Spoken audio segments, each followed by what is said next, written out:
my task today is to introduce probably no stranger to many of you. I think the first time I met Walter Hannon, I was a very young man. I think my sister Linda was holding a coffee hour for his re-election campaign, maybe 1973, Linda? Was it that year? 73, okay. First, 75, okay. First elected in 71, re-elected in 73. Walter had a business, some of you may remember Hannon Tire business, that was his dad's, and he worked with his father.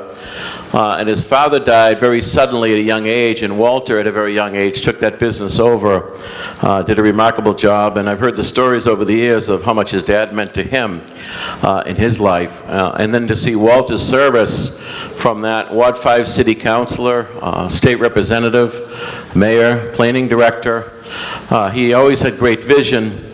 And Frank McCauley, who kind of grew up with Walter, very different personalities, but both served the city so well, spoke in his book that one of his top choices of mayors since 1889 was Walter.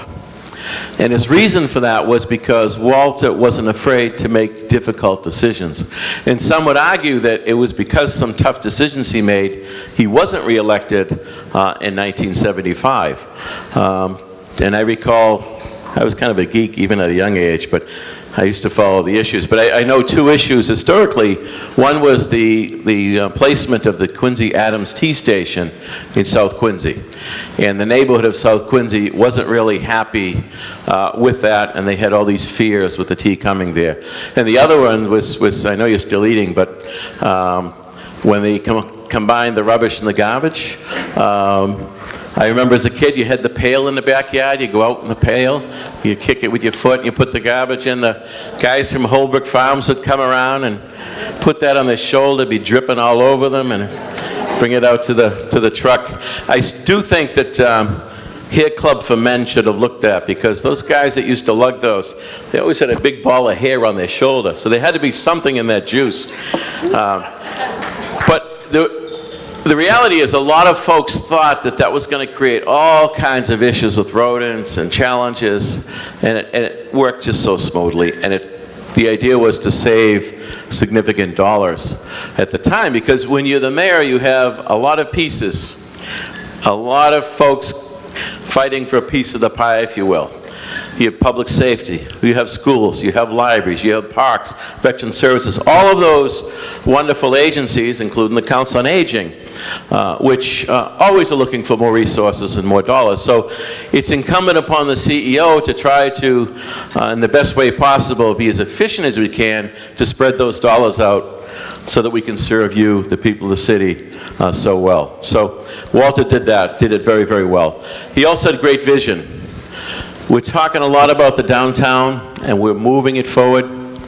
But really, when you look at the combination of what Walter Hannon and Jim McIntyre did to set the stage for today with the Adams Station, the Red Line was extremely important, the entire Red Line, the ramp system off of the highway coming into Bergen Parkway, really they helped set the stage for what we're doing today. So Walter, I could go on and on about Walter, and I'll just tell one funny story. He used to invite me to go golfing.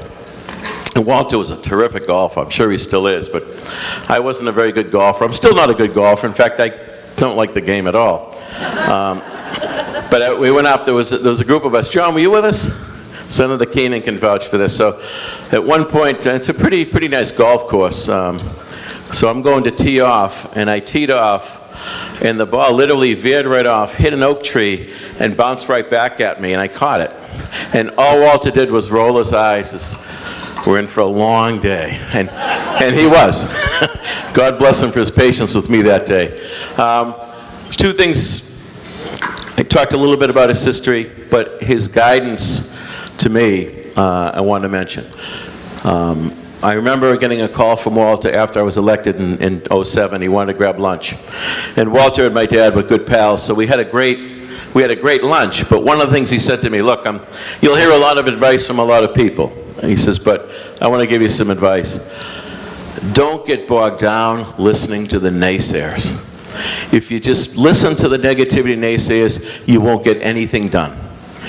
And that is good advice that I've tried to adhere to. That doesn't mean we don't listen to people that have an objection or a concern, but there are those folks that are never happy. You know, they're not happy we're doing the downtown. If I were doing the downtown, they'd be saying, why aren't you doing something about the downtown? So it was very good advice, and a number of times I've called Walter, we've had meetings, and I've bounced things off of him, and he's been so generous with his time. And the reason for that is because he loves this city as much as anybody. So it's a great honor for me to introduce to you Walter J. Hannon, one of the finest mayors the city has ever seen. Walter. I am very honored to be here. I haven't done this for a long time, so you'll have to bear with me. I've kind of been on the sidelines, and I turned 85 the other day, so I think that my speaking days are over. As I say, I lived in Quincy all my life. I started in Howes Neck as a young kid, and then we moved up to Wollaston, which I thought was just outrageous that you'd leave Howes Neck and come to Wollaston. But my father said, oh, it's very nice, you'll love it, and so forth. But I'd like to just give you a little background about the facilities we have out here at Marina Bay. At one time, we were in Washington trying to get some information on what they call the Commonwealth Tide Line for the marina. And we went to the Archives building in Washington, and each state is there, and you take these things out, and you can read them. But one thing that was really fascinating was that during the Revolutionary War, the staging of the Battle of Bunker Hill was done right here, what they call Foul Meadow, which is the tip of the land out there. And they were leaving from there to go to the North End, and from the North End, as we know it today, then they were going across the river, and they were going to land at Charlestown at Bunker Hill. But there was a revolutionary spy, as the reading went, that was on Dorchester Heights, and he counted all the rifles that were stacked there. So they knew exactly how many men were coming, and so forth and so on. And they left on barges. They get into the North End, and the bombardment from the North End to Charlestown apparently was fierce. The commanding officer was supposed to leave at a certain time, and he didn't.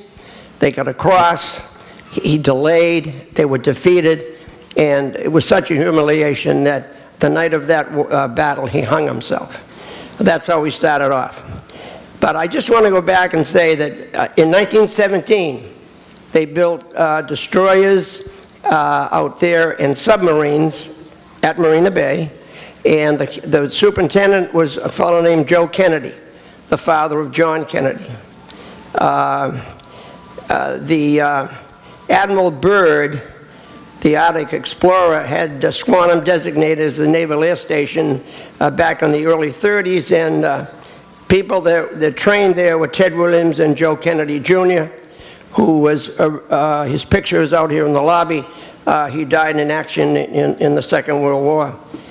Also, Amelia Earhart, the woman who was lost trying to go around the world, she was to fly right out of here and so forth. But the most interesting thing was during the Battle of Britain, the British, the fellows, the young men that were in that, were coming in to learn how to fly. And there was a barge out in the middle of Quincy Bay, and Frank McCauley, who was right down the street, we used to go out there and watch them, and they'd come in, they were dive bombers. And they would roll over, and then they'd go hit straight down, and they would drop sandbags. They couldn't even hit the barge. But then every day, every week, they got better and better and better. And then they'd leave, and another group would come in. And I remember I was at Blessed Sacrament Church, and they asked if we could take somebody for Thanksgiving, and my father, being the gracious person that he was, said, oh, yeah, we'll take one. He was just a young kid. I mean, he was maybe 17 or 18. And then years later, I read the book of the Battle of Britain, and that's who these young men were.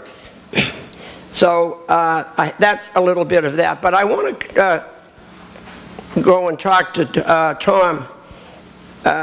the most significant thing that ever happened to Quincy, or the telling thing that happened, was the MBTA. Now, that was there was a referendum on whether the MBTA was coming into Quincy or not, and did you want it or didn't you want it. It lost 5-1. In other words, 5-1 said, no, we don't want anything to do with the MBTA whatsoever. Except the thing they forgot was it wasn't a binding referendum. So the MBTA said, fine, good luck, but we're coming anyway.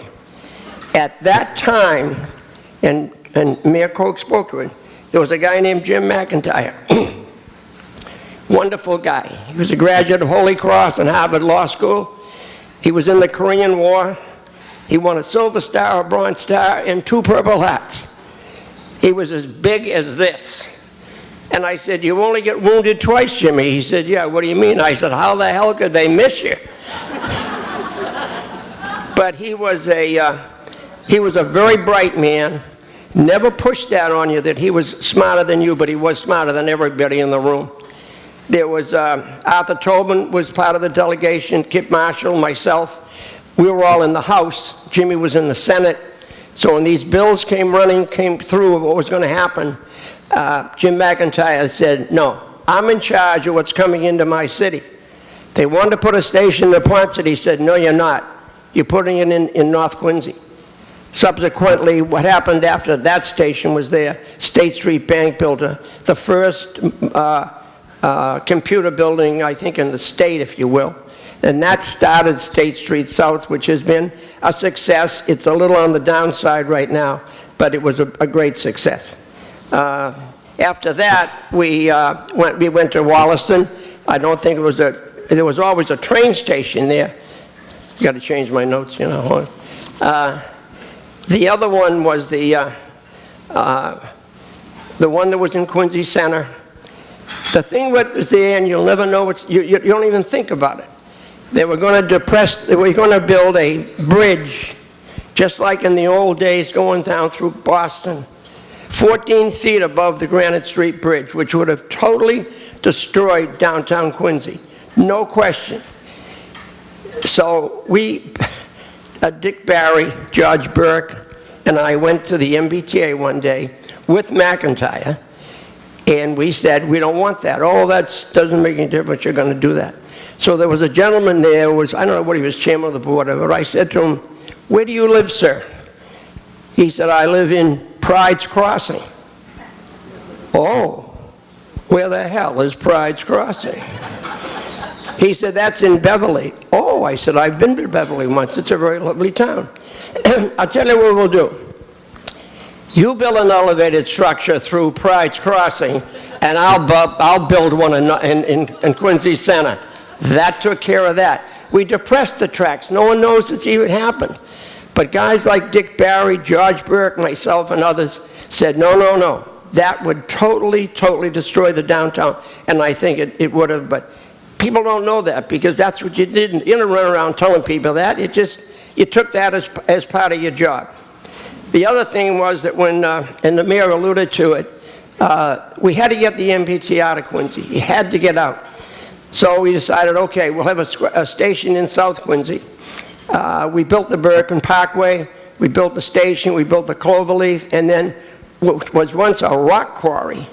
And every time they had a dynamite check, everybody in South Quincy lost the front door. So that today is the largest taxpayer in the city of Quincy. Those are the things that I think that the average person doesn't really hear that much about. But you know, Quincy is fortunate. We've had great mayors. Frank McCauley and so forth. I think the mayor we have today has a great vision of the way that the city should go, and it takes a lot of courage. Because as he said, there's always those that say, you can't do this, you can't do that. And if you do that, I'm going to move out of the city. And I used to say under my breath, well, go ahead and go. What do you want? We don't need you anyway. But he's a lot smarter and sharper than I was. But you got to think about the schools we're building. So older people, and I'm one of them, so I can say that. What are you building schools for? You're building schools because that's the foundation of a city. If you have good schools, as we have, Quincy Middle School is absolutely the most beautiful thing you ever saw. I went to Central. Now, Central was a big walk-in fire trap. And I used to say to my kids, if you're on the 3rd floor, say an act of contrition because you're going to die. If you're on the 2nd floor, jump out and maybe you'll break a leg. But other than that, there's no way out of this thing. And I advocated that we should have done something because Tom did that, and I think we're very fortunate. We're having a new Sterling Junior High School. That's an old building that needs to get rid of it. We get tremendous reimbursements for the state. You've seen what they did in brand new Quincy High School. North Quincy looks like a whole brand new building by just changing this and changing that. So those are the things that I think it's important that we look at those, because if people are going to move, they're going to move into a city that's progressive, has good school systems, has good roads and things like that, and I think that's what has kept Quincy to be the beautiful city that it is. I want to, in April, seems like it was yesterday, April of '79, I was assigned out here by the O'Connell brothers, who I'd gone to work with. I was the planning director, and I left and went to work with them. And they were just starting to build out here in Squantum, Harborside, 144 units. Before that, they'd come in with these tremendous programs, and it was too overwhelming. So we decided, let's start small, 144 units. The people in Squantum, and I respect them for it, they were fiercely opposed to this. Everything would shut down. We couldn't get down the boulevard here. We couldn't do anything. But we started small, and you can see the success of Marina Bay today. So Marina Bay, when I went there in '79, the rats were as big as cats. I mean, it was just a deplorable place. But the O'Connells, and I give them great credit, they hung in there, they finished their work there. They're building, the last sections are being done now along the waterfront. It's a great credit to the city, and I'm happy to be a small part of that. But I'm repeating myself, but we need leadership, and Tom Cook isn't going to be mayor forever. We have to train the next guy. We have to give him the knowledge and experience that he has to have to do the things that have made the city a beautiful place which we all live in. So what I'd like to do, if there's someone who wants to ask me a question, which is dangerous when you do that, I will be more than happy to answer it, and thank you very much for having me here today. Go ahead. Yeah, if anyone has a question for Mayor Hannon, I'll hold on to the microphone and you can ask your question so everyone... Lady down there. Uh-oh. Oh, dear. She doesn't want to stand up. Now, watch your language, Oh, though. yeah.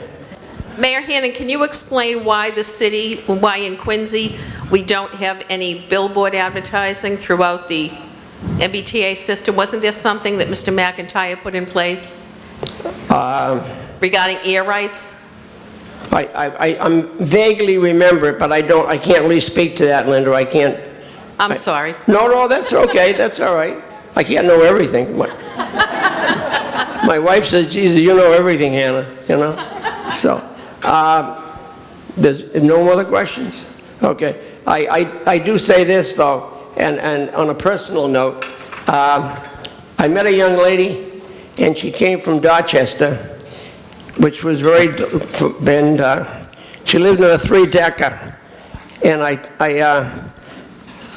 her name was Patricia Tully, and when I met her, I said to my father, who was my dearest friend, I said, I met a very nice lady the other day. He said, did you really? I said, yeah. He said, what's her name? I said, Patricia Tully. Is she a Catholic? I said, Dad, I don't know if she's a Catholic. I not only met her the other day. He said to me, where's she live?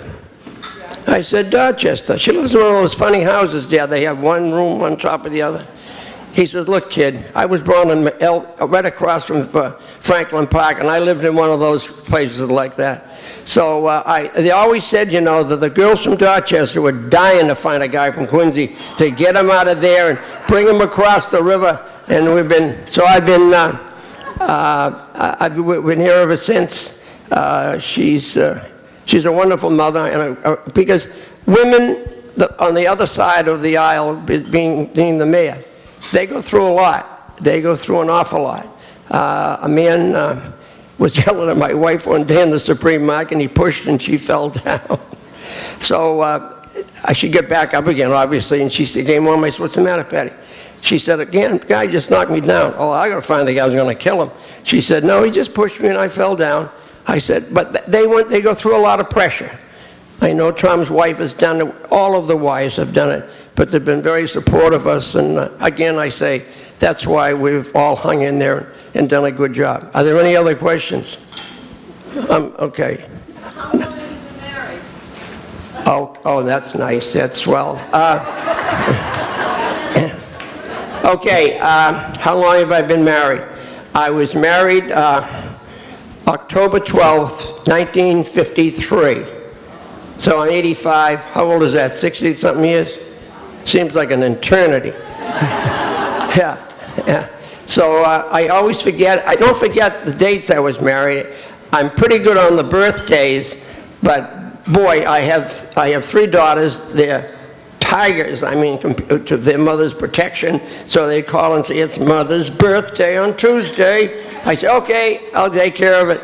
So, but I've been married all those years, and she's been a woman that's, you know, they're all, I don't want to get into that, but they're saints before their time, honest to God. Some of the things that they went through, one of the campaigns I was in, it got so bad, the police were living in my house. One outside, one inside. So one night they're in there, we're all drinking coffee, and the guns are on the kitchen table, and my youngest daughter's just a kid. She came down, she said, "Mom, why do we have to live like this?" Well, what are you supposed to say to a kid that's in the 3rd grade? And she said, "My friends don't do this, you know. My friends don't do this at all." But if you have your wife has the right temperament, which I think Tommy's blessed, and I certainly was double blessed. They get you through a lot of things, and the last person you're going to see at night is that day is your wife, and she's going to tell you did right or you did wrong or whatever, and she's usually your greatest critic. All right, no more. Anybody else any questions? Well, maybe I haven't done a very good job here, but no. Okay, well, thank you very much for having me, and I hope you're all success. Thank you. All right. Thank you very much, Okay. Mayor Hannon. We have a small token of our appreciation. Oh, yeah. I don't know if I hope it's money. I don't know if you're a coffee drinker or not, but if you do drink coffee, we'd like you to drink it in the Kennedy Center mug. Okay. And you're looking very svelte, but we also have a Kennedy Center polo shirt for you. What size is that? That's small. I don't. He says it's a small. Well, I'm small, but I'm not that small. I'll get you a medium. Let me tell you, I'll tell you one more thing. Politicians love to tell stories, but I was at the neighborhood club many, many years ago at the Chamber of Commerce dinner, and the speaker that night was John Kennedy. And so I was a Republican, and being the name Hannon, his mother's mother, her name was Hannon. So I'm standing there, and somebody said, "Walter, you going to go and say hello to the senator?" And being a wise guy, I said, "No, you can come over and say hello to me if you want to." So sure enough, guy came over, and he said hello, and it was John Kennedy. And I said, "Geez, I really didn't mean to say that." He said, "That's all right." He said, "Don't worry about it." He said, "What the hell are you doing being a Republican? You're an Irish Catholic." I said, "I don't know." I said, "I guess it's a mistake." But you know, and I'm not trying to you've got to understand what I'm trying to say. When I talked with that man, I never in my life, and I met a lot of people, big ones and small ones, I have never in my life met a person like that could look you, and he looked you right dead in the eye. He was a color of the napkins. He was so sick. And if he said to you, "Okay, we're going to go down to City Hall and we're going to retake City Hall," you would follow him. But I don't know any man, and then his life is snuffed out at a very early age, but that's a bit of memorabilia that it never left me.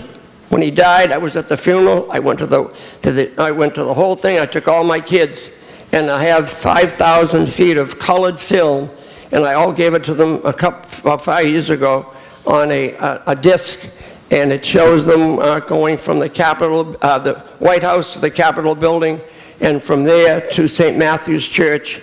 But he was a man that I disagreed with sometimes. But I never remember a guy in my life that could look you in the eye like that and have the same feeling about my story of John Kennedy. Well, thank you very much, and I'm glad I was here today. Thank you.